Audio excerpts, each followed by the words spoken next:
What's up, guys? Assalamu alaikum. This is Puya. I'm starting a new series about introduction to Git and GitHub. In this series, I'm going to introduce you to Git, obviously. We're going to use GitHub as our remote server. We'll see what is a remote server.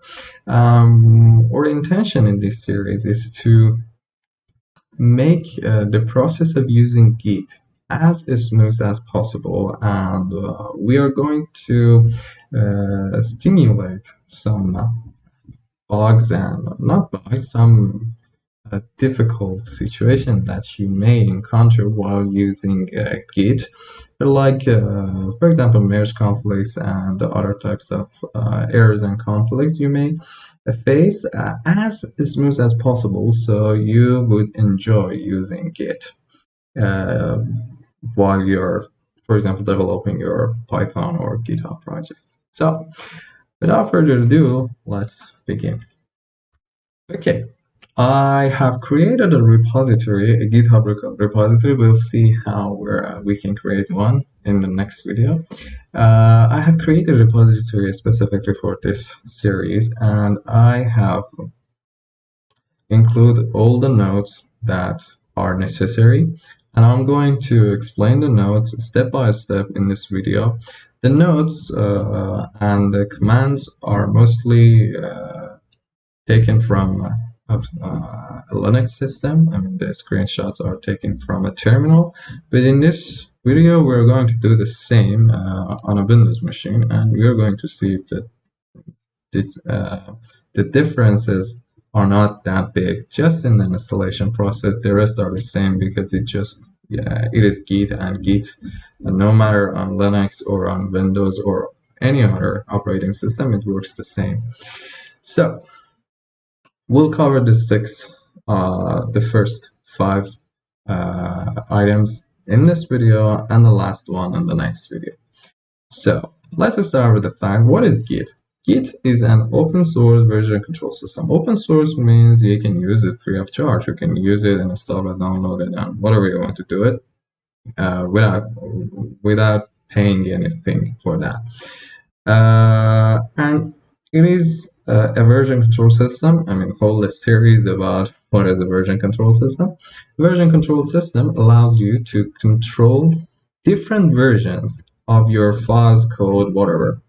And Git is the most popular open source version control system used by developers, and it has like several features. Some of the features are like you can go back and forth between different versions and changes that you have made so far on your project. You all may have faced a situation that you realize, oh my god, for example, you say this to yourself, oh my god, I shouldn't have made that change. After making a change, consider you got a text file or whatever, you make a change in that text file, and you close the file. After 3 or 5 days, you realize, oh my god, I shouldn't have, for example, deleted some parts and I need it. So what you have to do, I mean, you have to write those parts from the beginning. The Git provides a feature, which is its main feature. It is called versioning. It allows you to version different states of your files, codes, or text files, whatever. And by doing so, you would save it forever. I mean, literally forever. You can access to that state forever, and we're going to see it in this particular video.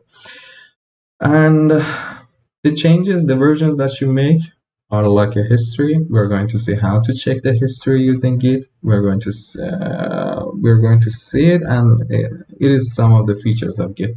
Another feature of Git is it allows you to review changes between different versions on a particular file. We're not going to check it in this video, but we'll check it in future videos, and several other mind-blowing features that we'll review. So let's see how to create a project and control its version using Git. If you are a Linux user, simply by doing sudo apt-get install git, you can install git. It's the simplest form that you can install git. If you're a Linux user, if you're a Windows user, just click on the link here. It opens the main link on Git. You can, by clicking on download for Windows, you can download it for Windows. I have already downloaded, so I'm not downloading it again, if I'm not mistaken. Yeah, this is the file is like this, Git, and then its version. Double click on the file. Yes. And follow the default and recommended options. In here, just in here, in case you see something other than main, definitely it is main or master most of the time. If you see other than, it's better to change it to main. Even if you forgot to change it, even if you forget to change it, it's okay. Don't worry. We can solve it on command window. Don't worry. And click on the next. Just we don't have the time to check all these options, so just click on the next and install the Git. I'm not gonna click on install because I have already installed it, so I'm clicking on cancel. Yes, I want to exit it. So right now you have Git installed on your system. So after installing it, open a terminal or CMD. Okay, let me just a little bit make it smaller so it fits my window. Okay, so I can see the nodes and the CMD. Okay, right now create an empty directory. Its name is optional. It's up to you. You can name it whatever you want. Okay, but if you want to follow along and have the same naming as I have, just name it git-01. Okay, I want to change my directory to project. This is where I keep all my files and all my projects. In here, I want to make mkdir stands for make dir, making a directory. So I'm going to make directory. It is called git-01, and it works if I think make dir works on all the CMD, all the command lines on Windows. But if it doesn't work, just create an empty folder. It's nothing but an empty folder. Okay. So using cd, you can change your directory between different folders. Okay. So I'm going to change the directory of this command prompt or command line to git-01. As you can see, it says, okay, the command prompt is here. Whatever you do, you're in this section. So you can, ls does not work here, so dir. Using dir, you can see what you got in this folder. As you can see, I've got nothing. It only says you can access two directories, the current directory and the parent directory. It's okay. Besides these two, there are no files available. So how to create a Git project, a Git repository, a Git database. I prefer Git repository, but they can use them interchangeably. To create a new one, Git init initializes a new Git database or repository. Why it is called database? Because it's a database of your different versions. You can have like several versions, 1, 2, 3, 4, several versions you can, and this Git is going to save them for you. So as you can see, it says that initialize empty Git repository in blah blah blah and .git. If you check this directory, there is a new file called .git. It is responsible for all the feature that Git provides for us. So right now, let's see what what the note says to do. Okay, let's create a new file and let's first file, and let's kind of make a version of it, and let's see how should we do that. Okay, this file, I'm going to create a readme file first, but you can create whatever file that you like. For example, you can create a Jupyter notebook, I don't know, you can create a script, Python file, Java file, whatever, it's up to you. Okay, if I'm not mistaken, touch does not work here, but let me try it. Now it's not working here. So, okay, it doesn't work, so let me do it manually. Okay, this is the git-01 directory, and this is the .git file I told you before. Don't make any change here, let it be. I want to create readme file as said here. So I click on me, I create a new file called, I create a new text file and I rename it to readme.md, and okay, change the extension, it's okay. And you can open it with, I don't know, Notepad or whatever. I prefer to open it with, that was Notepad++. I prefer to open it with the simplest form, Notepad. And as you can see, it's empty. Nothing is inside of it. So let's continue with the notes. Okay, we created our file, but is it added to Git's database or not? The next command, and the most used command if I'm not mistaken, is git status. Git status shows you the status of your project. And as here, git status shows the status of this project, which .git file exists there. It says on branch main. Your branch might be master. Don't worry, we're going to change it. We can change it to main. It's okay. It's not a big deal. Here it said no commits yet. What does commits means? Each commit means a version of your files and your codes. Okay, so it says no you have no comments yet. Okay, so far, and it says an untracked file, untracked files. Here we've got an untracked file. What does it mean? The git status kind of tells us that look, there is a file here, but I don't have a track of it in my database. Do you want me to add it to my database, to my repository, or not? Kind of, yeah, it gives a warning or notice that, hey, look, there is a file here, you haven't tracked it, okay? It might be important for you. Do you want to make a version? Do you want to kind of take a copy of it, take a screenshot of it, or something like that, a snapshot of it? So, definitely we want to do that. So it says if you want to do it, use git add and then the file's name. So we've got before committing our file, we've got to remember that we have two states, two places. The first one is the staging area, and the second one is the files that are committed. Before committing a file, okay, before committing a file, it means before making a version of your file, you have to add it to a staging area. A staging area is the exact prior stage that your files goes there, and everything that is in that stage are going to be committed.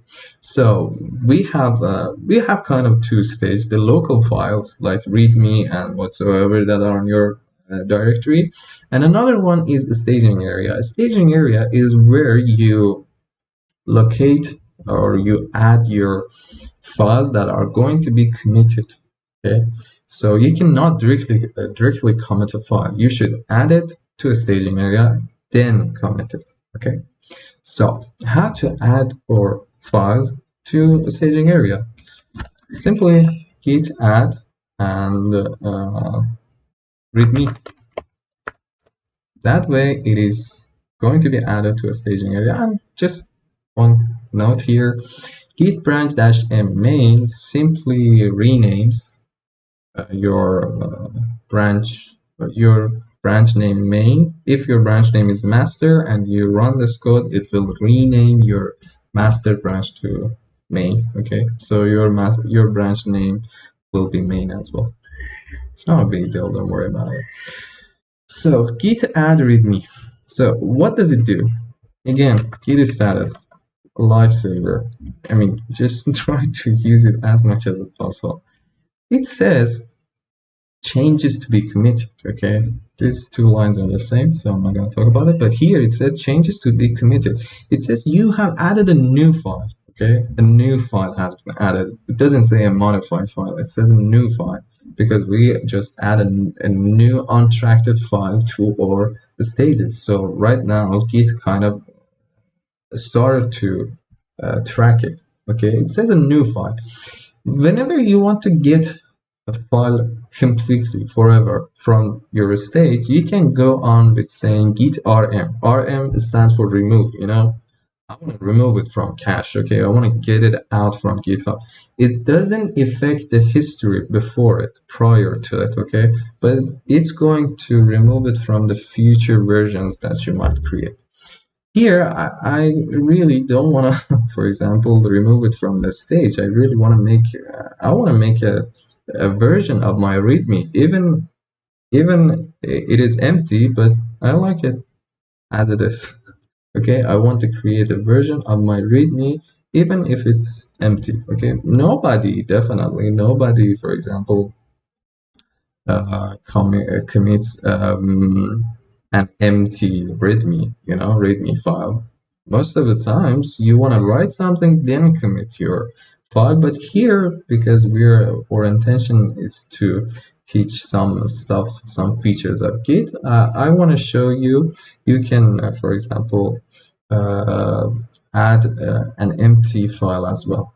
And we're going to see some features of it.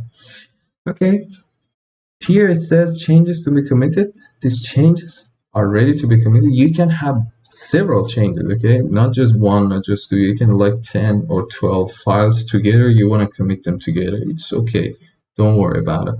So how to commit a file? To commit a file, you should write in git commit-m and commit message, as you can see here. Okay, so let me increase its size a little bit. Yeah, it's better.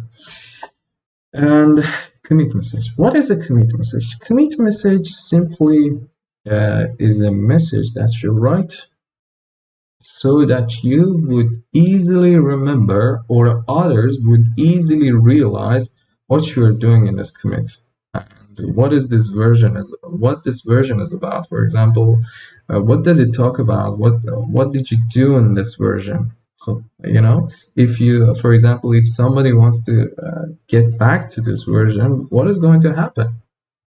So try to make your commit message as informative as possible and definitely as short as possible too. So here I say git commit -m, and for example here I'm going to say add readme, because really I'm adding the readme file. Okay, and click on the enter button, and as you can see it says one file changed, exactly like this one. Zero insertion, we didn't insert any lines in our file and we didn't delete any lines from our file, so zero deletion as well. Here this is the hash comment hash. It is a hash code for comments that we make, and as you can see this is different. Definitely yours is going to be different from both of these two commits, and don't worry about it. The hashes, the commit hashes are unique. We're going to use it in the future. So again, git status, and as you can see, git status says we are on branch main and nothing to commit, working tree clean. It says your directory that you're working on, all the files are committed and there's nothing to worry about. You're safe and you can make your changes and your different codes that you want to do, and be sure that you can get back to this version anytime in the future. So this simply says this. Okay, and one more note. When you do git commit, you may be asked, I think if it's your first time, you are going to be asked to provide a username and an email for your commit messages. In that case, you can use these two commands. Definitely don't pass in my email address. pass in your email address that you know that you are going to create your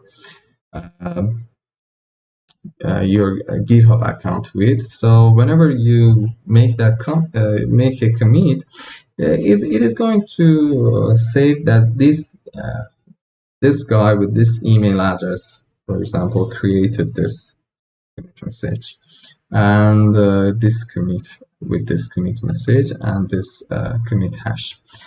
Or you can pass in the username. The username could be the same that you want to choose for your GitHub account.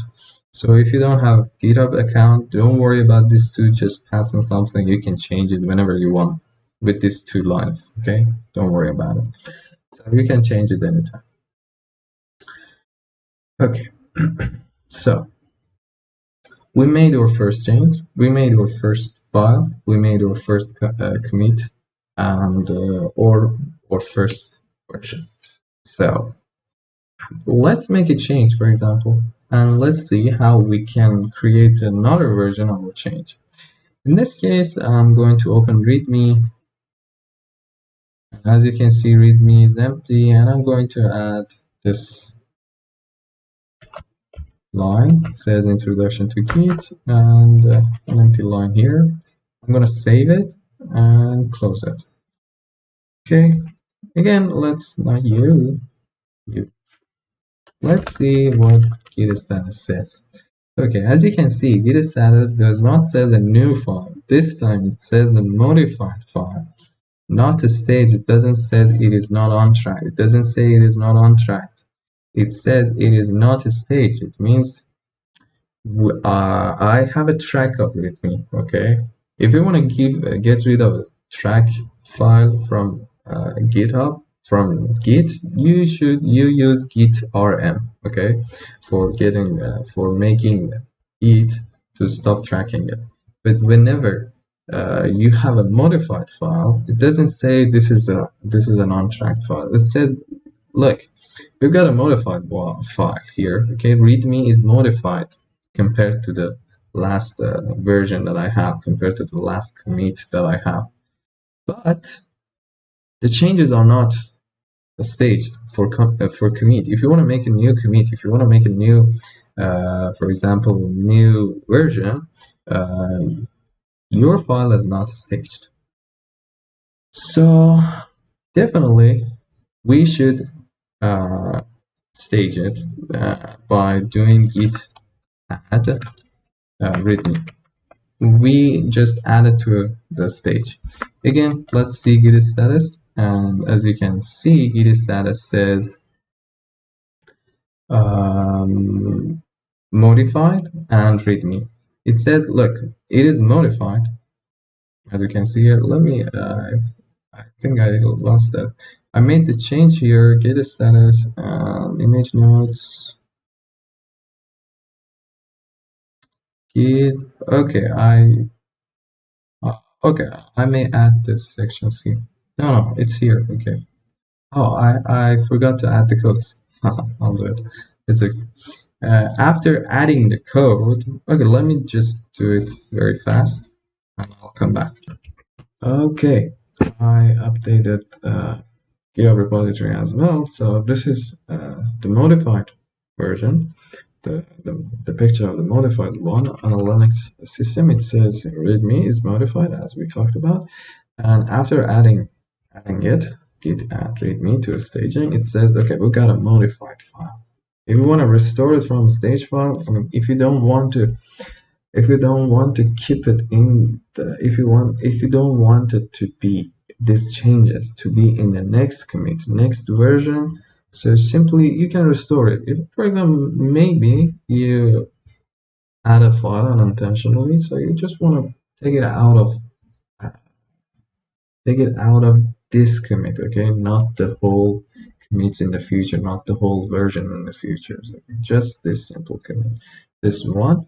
So this you can restore it using git restore data stage. It's simple as that. We are going to get it out from this stage, so this change will not be available on the next version. On the next version, the one that was available on the previous commit will be available on the next version, not your changes. Maybe your changes are not complete. Maybe you're working on a feature and it's not done, or this feature has some bugs. You don't want to add it. It's okay, just restore it. So in this case, we really don't want to restore it.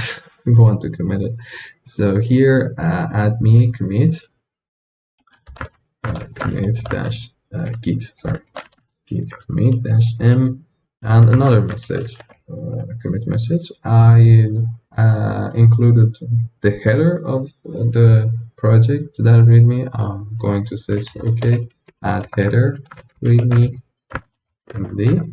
Okay, run it, and as you can see, it says one file changed like this, and two insertions. Why two insertions? Because we inserted two lines. The first one was empty. The first one was introduction to Git, and the second one was an empty line. So it says two insertion, 2 lines of code were inserted in one file, as it says one file changed.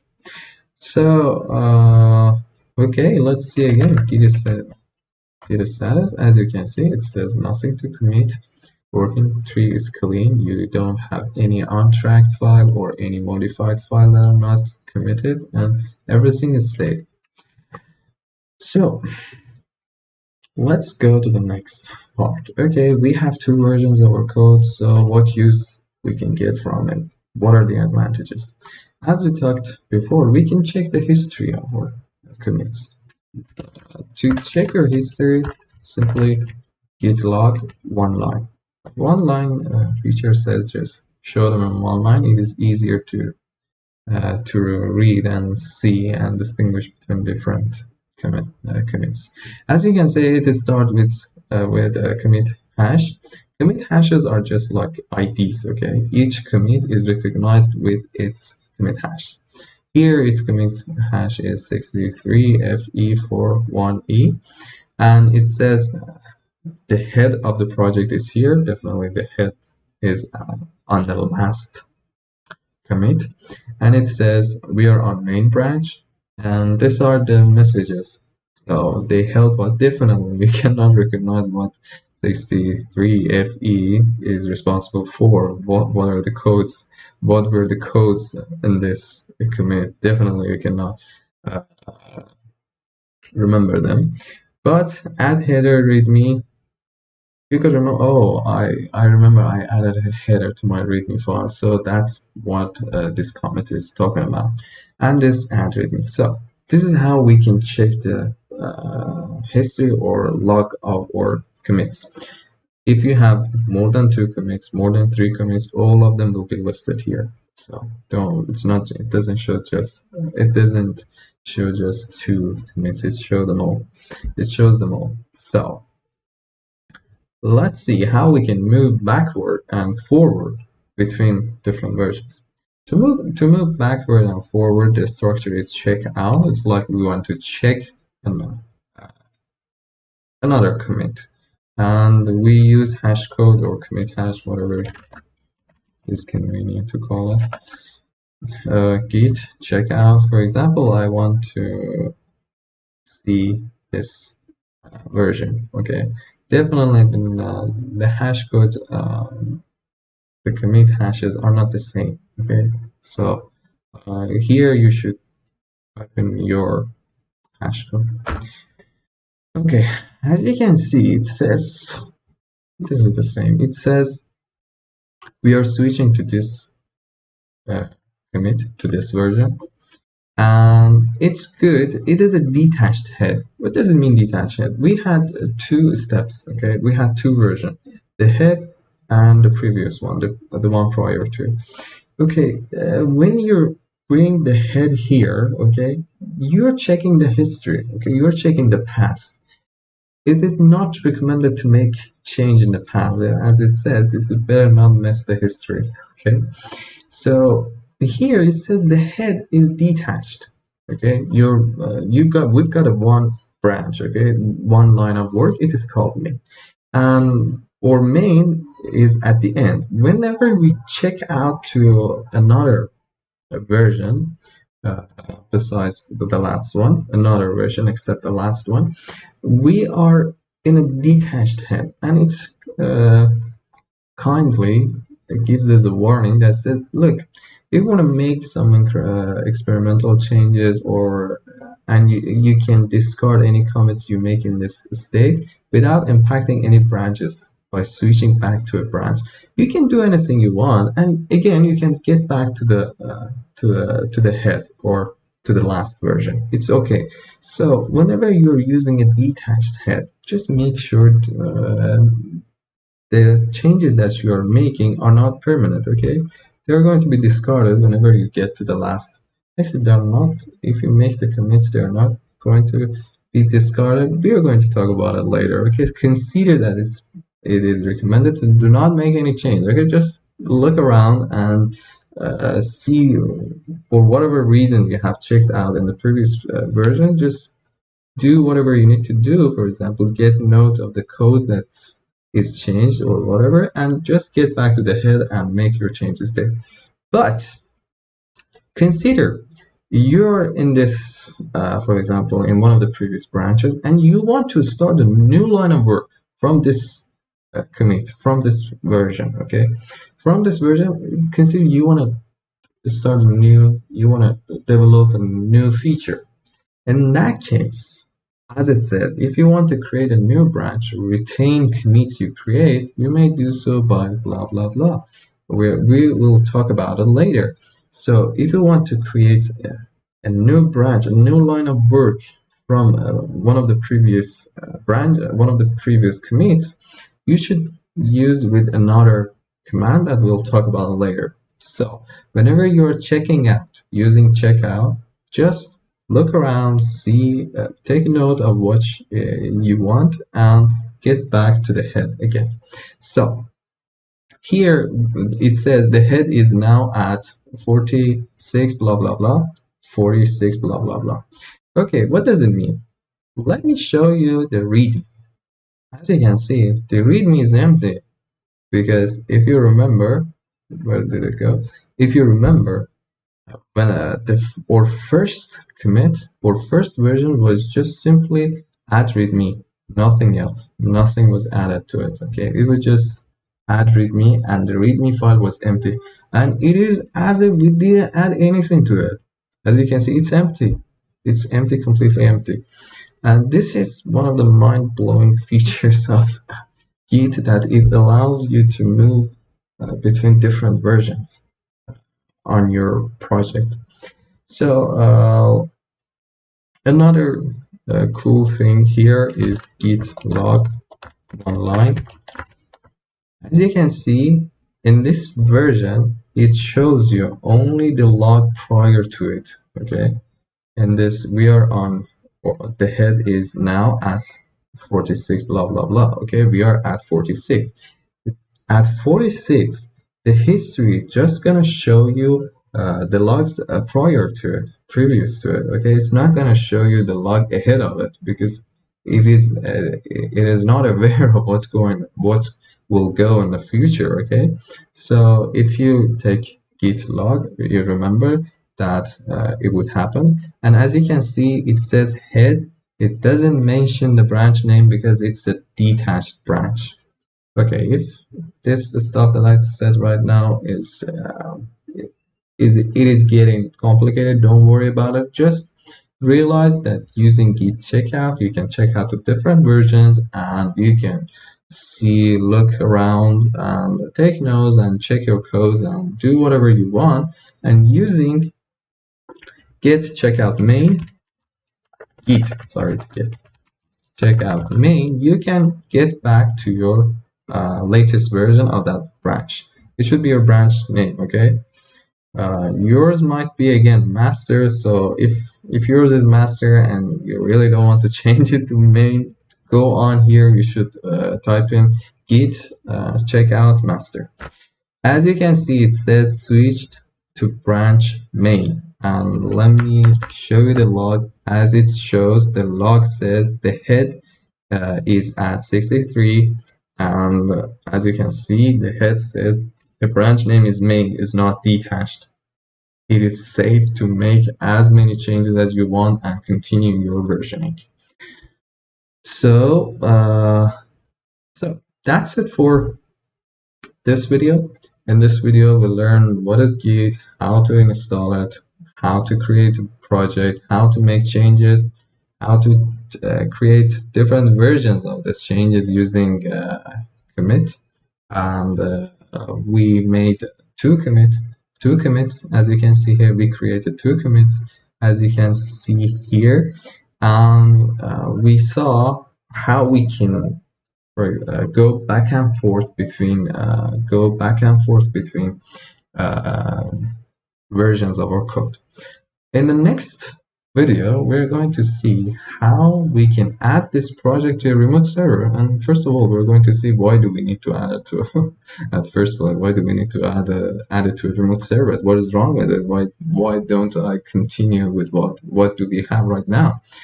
So please, like always, subscribe to the channel, like the video, click on the bell ring so you will be notified of the future videos. And I encourage you guys to share these videos with your friends, so maybe it helps them as well. So till the next video, goodbye.